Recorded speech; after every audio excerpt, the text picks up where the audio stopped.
Good day, everyone. I'm Pratishtha. I'm joining from Kathmandu, Nepal. I look after the education work of SEYS Malta. We operate a couple of different programs and events. One of the main programs is a 2-year climate-friendly travel diploma. This is an online course.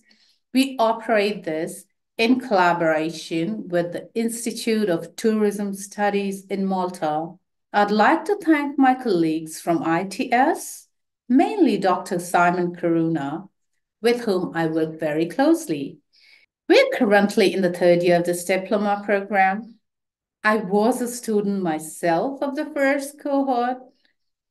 Personally, I learned so much from this program, even though I already had postgraduate in international sustainable tourism management from Australia. So I'm really pleased that SUNX is offering this course and especially giving opportunities for people from the countries that are most vulnerable to climate change. Over the past 3 years, we have had students from 46 least developed countries and 39 small island developing states, and the others are from the developed countries. And our students come from a wide range of backgrounds. Some are from tourism, others are from climate, or from the environmental fields. And this diversity, in my opinion, really adds value to the course participants.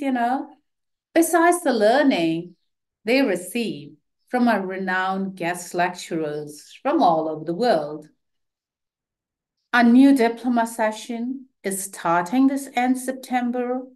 So we invite you to check our website if this is of interest to you, or you feel the urge to learn and implement the principles of climate-friendly travel in your country. We do have some scholarships as well. We also organize an annual Strong Earth Awards.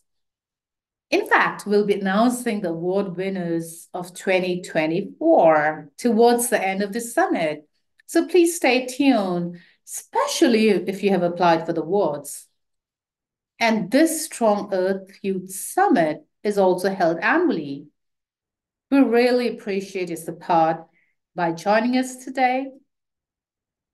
And thank you. Now let's hear from a selection of our great diploma students. And thank you so much to the COP28 presidency and this esteemed panelists that I get to be up here with. As a young Pacific Islander, the ocean is so important to our livelihoods. My uncle told me that as people of the sea, we live because the sea lives. So let's start there. Today, I want to talk about the importance of coastal tourism to the ocean breakthrough. So I will go through some of the points. It's not just about sustainability and conserving our ocean spaces. It's also about equity. So let me start with that. I want to talk about the elephant in the room, because it doesn't matter how much we do to make tourism businesses in the ocean economy more climate resilient if these economies do not support local people and continue to degrade our ocean and lands. John F. Kennedy once said that a rising tide lifts all boats. It's true that tourism brings the rising tide of economic development, but land is a boat that few islanders have now. Land is so much more than just a commodity. It's actually paramount to the continued existence and viability of Pacific Islanders. In Palau, land is part of our social fabric. We even have a name for each parcel of land, and that land is passed down from generation to generation. Land is what connects us to our relatives, and it helps define who we are and where we come from. That's why when we discuss the loss of land, whether that's through rising sea levels or the privatization of land for tourists, it's an existential crisis to so many islanders, and it represents a loss of thousands of years of culture and history. Due to tourism developments in island and coastal areas, we have seen an increased number of outmigration of local people due to the intergenerational dispossession of lands that has created instability and prevention of wealth. Many islanders, they actually move to developed countries to become treated like second-class citizens. This is the case for many Micronesians that move to the United States, for instance. And in Palau, we actually have a saying that "Arugong al-tab amla otti tarugong al-balu." That means that the sea crabs have pushed out the land crabs. And it's there to signify how foreign investments have pushed out local land titles for local people. That's why in island destinations that heavily rely on tourism, there are more Hawaiians living outside of Hawaii than there are in Hawaii. And that's why I echo what Prime Minister Mia Mottley said, that we do not want to become tenants of our own land. Besides land alienation, it's economic leakages that are also preventing the true benefits from tourism dollars from being realized in the island and coastal destinations that need it most. In fact, islands get a lot of foreign direct investments. Statistics show we get actually 4 times more foreign direct investment than other developing nations. So we don't need to be asking for more money from tourism. We need to be asking how local communities can see more of that money and how it can be better utilized for a just transition. So that brings me to my final point, and that's to say that as we think about building the climate resiliency of the fastest growing sector of the ocean economy, let's not forget people. Let's not perpetuate economic imperialism, and let's use this industry as a force for good to preserve local cultures, help local people, and conserve life on our planet. Thank you. Hi everyone, it's Hudson here representing the Fiji Islands. It's my pleasure to talk to you about the 3 main challenges of introducing the climate-friendly travel system into Fiji as far as my thoughts and ideas are concerned. The very first thing that came to mind is the cost of implementation, whether it's going to be around the policies, ideas, actions, whether it's going to be at a micro or macro level, is always going to be a cost. And to put things into perspective, Fiji, as a South Pacific nation, developing a country, which has a currency of Fijian dollars, which is 2.2 to 1 US dollar. We have a GDP of 4.98 billion versus the Australian GDP at 1.53 trillion. A national debt of 4.07 billion. And more importantly, we actually have a new government in play. And as I'm sure you may be aware from experiences in your own home countries, if the policies or if the introduction of anything new is not aligned with the government's long-term plans or even short or long-term plans, then there's going to be a risk of an implementation. So that for me is going to be at the very top of my list, is around the cost of implementation juxtaposed with government expenditure as far as the budget is concerned. The second one as well for me is going to be around education. Education is so vital. So when you talk to the concept of climate-friendly travel to a Fijian sitting by a stream in the village with beautiful mountains, coconut trees, and the beach around, the idea that those resources have potential to disappear, it's going to be like a joke in his or her face. Because currently, right now in Fiji, and as if you've seen in the videos that I introduced at the beginning of this presentation, Fiji is a very beautiful, lush country, like some of the countries that you also represent as well.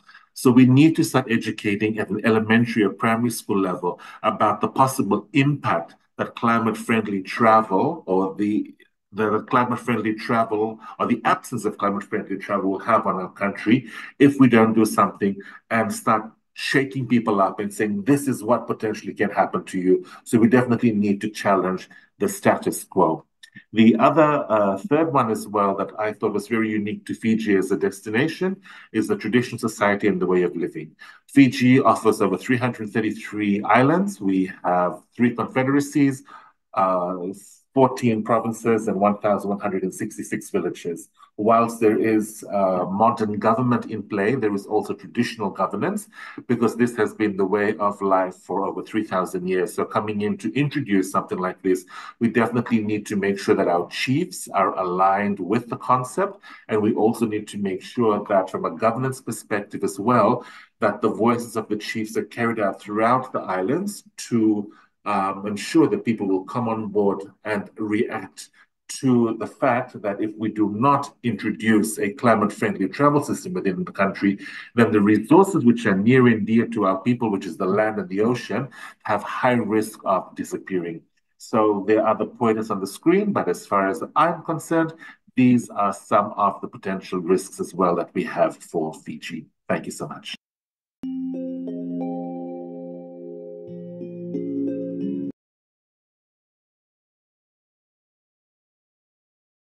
1.5 Paris Agreement on the threshold that would avert climate change has now been breached, as studies show, over the last 12 months. Well, this is really big news. And what does that mean for Bali? Well, we know we have to anticipate climate change and the consequences for Bali as a destination. There will be increased pressure on the environment and increased degradation due to the rise in temperature and the rising seas and all the other effects of climate change.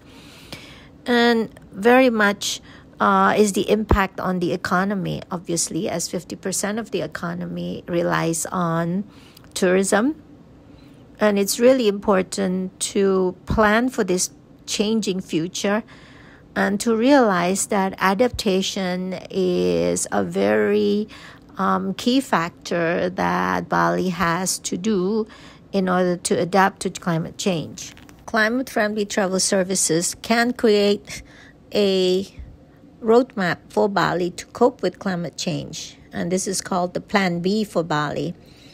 And it's based on research where you identify key issues and definitely what the key responses have to be and what Bali has to do to keep growing as a climate-friendly travel destination. So much of it is also about climate risk planning. And all this is only possible if key stakeholders are convinced that they will buy in to this Plan B. So how to make it happen? Well, the key is to involve key stakeholders such as the tourism board, the Ministry of Tourism, and other key players in the tourism industry, because only with their buy-in can the Plan B developed by the climate-friendly travel services actually be implemented. And in my experience, this is probably the difficult bit. So what it would take is to educate and raise awareness on the threat of climate change and to be able to push for a commitment to be made to develop and adopt this vision and the Plan B roadmap. And on top of that, as chapter leaders, it's our role to build a community around climate-friendly travel, which will help to advocate and push the decision makers to act on this and develop the climate-friendly travel. Good day to all of you. Today I will present the design of my one-year strategy to build a climate-friendly travel community in the Dominican Republic. I will also include one CFT project that is most relevant, in my opinion, for the Dominican Republic. So currently, climate-friendly travel initiatives are mostly carried out by companies based on individual company needs. So a community platform where companies can share experiences, best practices, lessons learned, where they can network, support each other, create partnerships, etc. It's really missing in the tourism sector. So through a number of activities, I would like to build such a community to boost networking and partnership opportunities here in the country. During the first 2 months of the one-year strategy, I will identify key stakeholders and individuals with the greatest interest in driving CFT initiatives here in the country, including the Ministry of Tourism, general managers, CEOs, respective key senior individuals in the sector. So my idea is to then encourage the community to have regular meetings and establish maybe also ideal ways of future communication and community building in Punta Cana. And the idea is that these meetings and exchanges will be spread throughout the country from there on. Three major challenges. First one is the public awareness and the behavioral change. One of the major important topic to a country like us. Fostering a transition to climate-friendly travel practices in Sri Lanka necessitates a fundamental shift in public behavior and mindset, I would say. The climate lies in overcoming resistance to change, particularly when traditional transportation modes are deeply embedded in the culture or when there is a lack of awareness regarding the environmental repercussions of existing travel habits. Tackling this issue, I would say, requires comprehensive public education campaigns in Sri Lanka, enlightening citizens about ecological impact of their choices. In addition, implementing incentives for sustainable travel choices become imperative.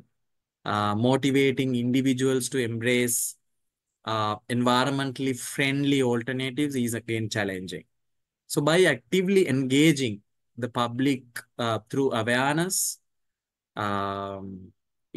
public awareness initiatives and fostering tangible benefits, Sri Lanka can effectively instigate a cultural shift, I would say, toward the sustainable transportation, sustainable travel solutions. Second one is the infrastructure development that we all are facing at the moment. Sri Lanka, the transition to climate-friendly travel system is impeded by inadequate infrastructure, notably the absence of suitable public transportation. And then, for an example, charging station for electric vehicles is lacking at the moment. The existing transport infrastructure may not be well aligned with sustainable alternatives, what we all are suggesting under this program even, posing a formidable challenge to their implementation. So economic considerations is the third challenge that I have recognized. The adaptation of climate-friendly technologies in Sri Lanka, such as electric vehicles and renewable energy sources for accommodation options, hospitality options, travel, tourism options, encounters a significant obstacle in the form of initial cost and investment because of the rising cost of living and the inflation. The economic challenges arises from the necessity to secure substantial financing for these transitions is a task made more complex by competing priorities for limited resources, because we all are in Sri Lanka now struggling for the basic needs. Striking a delicate balance between investing in sustainable climate-friendly travel solutions is a challenge at the moment, because other needs are pressing to a crucial aspects at the moment in Sri Lanka. My name is Ropam Shoora. Basically, my target audience would be the residents in Zimbabwe, the ones who are involved in local travel and tourism, the industry stakeholders, that is owners of the hotels, suppliers, farmers, and the youth as well here in Zimbabwe. Strategy, therefore, for the first year will be to in the first 3 months, to have a foundation building where I'll be able to identify the existing environmental groups in the different types of destinations in Zimbabwe. For example, here in the Great Zimbabwe destination, Victoria Falls, Kariba, and then assess their needs to understand the gaps and the threats that each destination is going to face. There, from that way, I'll be able to then create platforms for engagement with these different groups from the different destinations. And after that, the next 4-6 months, I'll be able to raise awareness through educational campaigns, through having conversations and discussions on webinars and Zoom meetings to be able to discuss the threats that each nation has got and how we are able to come together as climate change champions to plan policies and be able to preserve our destinations for the future. In the 7th to 9th month, I'll be able then to select a project, and my selection of project will be for Victoria Falls and the Great Zimbabwe Monuments, because these two are the anchor of tourism here in Zimbabwe. Then on the last 10 to 12 months, we'll be able to have policies now put down between the government and the Ministry of Tourism and ZTA. We're able to come up with public petitions organizing like-minded people to raise awareness about the pressing climate issues here in Zimbabwe, and particularly for those two destinations. Finally, we'll be able to evaluate on our activities for the year and strategize for long-term sustainability of the climate advocacy community that I would have formed.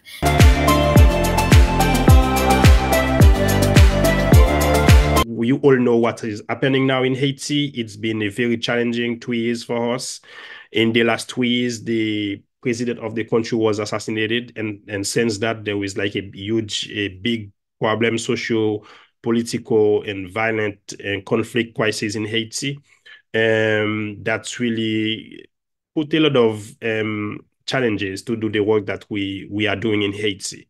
So based off this, there is a question there: to stop, to wait until the peace is back, or to keep moving. The answer is to keep moving. Has last week, Jeffrey said something about the global principle and focus on local actions. I will say the national or the global challenge, but focus on local social action. So this is what we're going to do. Of course, there is a big challenge, but we will do the best we can to do the work, because we can't wait. As the climate change is not waiting for us, it keeps changing. In the same time, we can't wait to change stuff, but we have to move forward. So what is going to be? What is the goal? The goal, we will train young people to climate resilience and tourism advocacy in Haiti. And we will establish a leadership and chapter focused on climate-friendly travel. And of course, we will map facilities like hotel tourism site for a sustainable tourism development in Haiti. Implementation plan, we're going to allocate the next 12 months of the internship to initiate and to develop the leaders. So we're going to conduct like training session for young leaders across Haiti, 3 places actually. One will be in Port-au-Prince, the capital. One will be in the north, in Saint Raphael, and one will be on the island of Lagonave, a place where I work in the West Department in Haiti. Each training will host about 25 people. That's really by the end of the internship, we will train about 75 people, and between in this group, we will see the one who's most interested to start a platform with them. And we will begin to map the facilities and identify potential partners and collaborations between the facilities. The strategy that we're going to use to implement this project. So we're going to use a lot the social media, because it's very used in Haiti. So we're going to train the numbers of people. Each will be like the one that really get to it will be like an ambassador, a champions to use the platform to advocate, to train, to sensibilize the people in Haiti. And we will outline a platform to advocate for climate resilience and sustainable tourism. So as I said, people use we will have like a WhatsApp group, for instance, to bring people to have conversation. And of course, we will encourage the participation and collaboration of stakeholders in the community. As we said, because Haiti, the way it is, we can't wait for the government until they be there to start the work. We will start with the community, and then to start the bottom up, train people. The population, they are the most important one. If we start with the new generations, that will be like very, very powerful.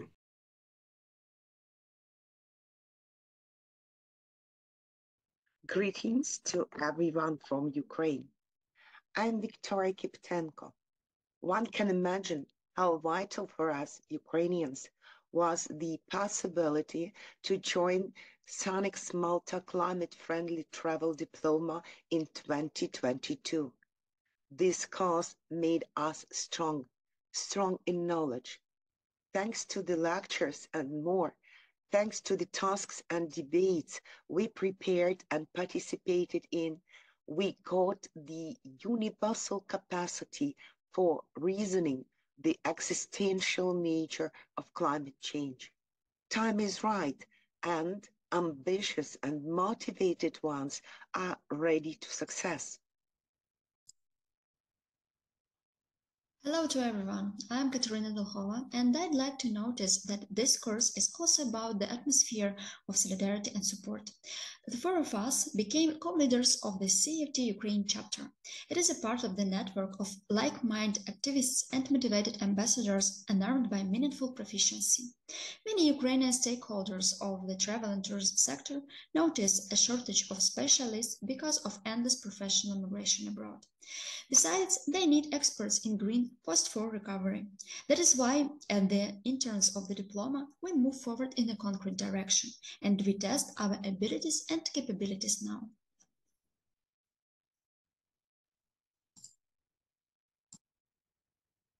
We held the introductory webinar, spoke to people, and participated in different initiatives. Our co-leader, Irina Okalovich, initiated cooperation with the Union of Green Rural Tourism of Ukraine. So we had webinar online training with involvement of about 160 motivated and ambitious entrepreneurs, students, activists. They all are potential ambassadors of climate-friendly travel. Among them, there are 4 pioneer registrants of the CFT registry from Ukraine. Greetings to everybody. My name is Maria Rastvorova. Indeed, they are eager to learn and do more real actions for the development of climate-friendly paths for the tourism development for the Ukrainian destinations. We are excited that due to the previously developed collaboration with the Ukrainian chapter leaders and a mentorship of Professor Jeffrey Lippman and SANEX team, 2 largest cities of Ukraine, Kiev and Kharkiv, expressed their intention to become pioneers in the transition to climate-friendly tourism. We are designing the climate action plan and implementation of real actions. As we have no Planet B, Ukraine B, and Life B. Thank you for your engagement.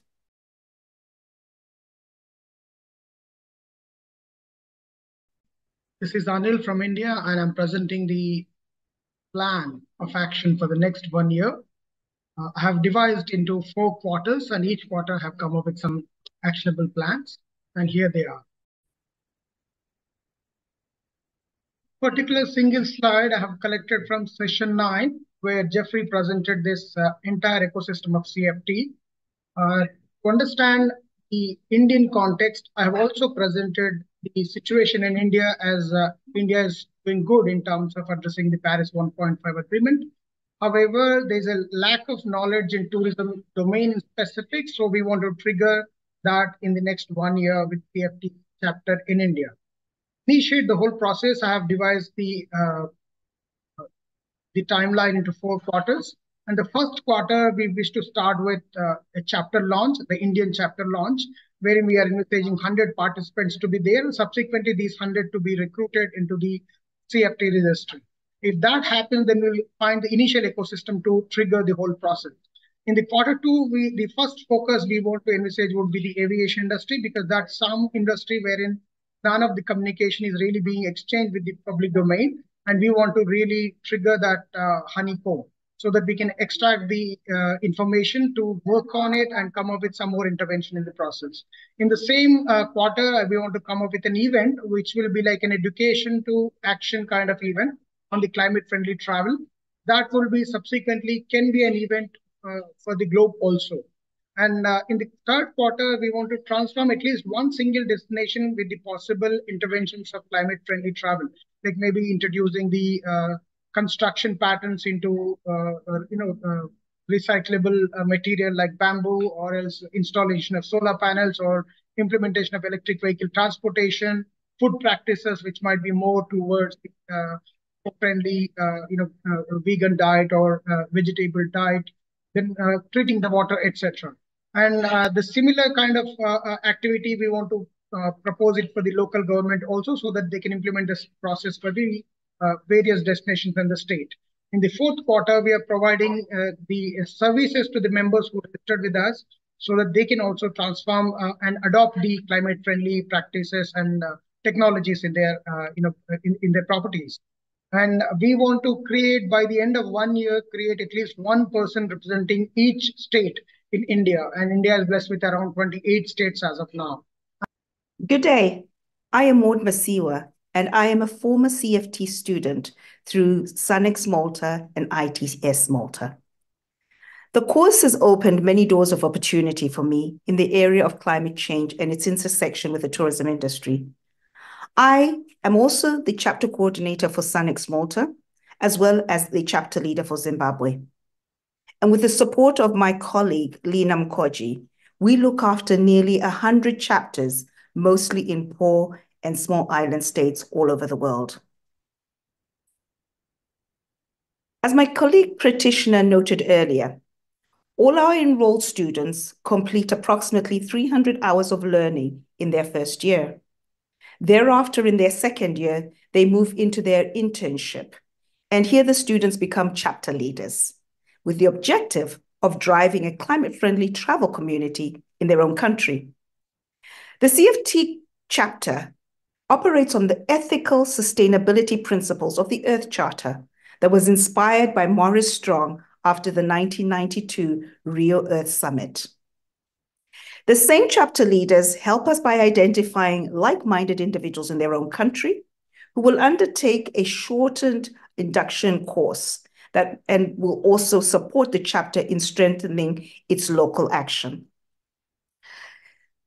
The chapter leaders also support our registrar through the identification and recruitment process of travel and hospitality-related organizations in the country. And these organizations, in turn, signify their CFT commitment by signing into the SUNEX registry. The said registered organizations will receive continuous support from us through our three main social enterprises. These are namely CFT Services, who help prepare a Plan B quick scan for tourism, climate, SDG, and nature positive transformation. The other social enterprise that they will get support through is our CFT Club, which gives global promotion, rewards, and discounted rates to our CFT Club members. And the other social enterprise we have is what we call the CFT Facility, which focuses on raising sponsorship or project funding to sustain the growth of the chapters and the social enterprises. I would like to say here, from a personal point, that this has been an amazing journey. I echo how rewarding it has been to all of us in the organization. And we love to share this passion. We want this community to grow, and we hope that you will join us as well. Thank you ever so much. Have a lovely day.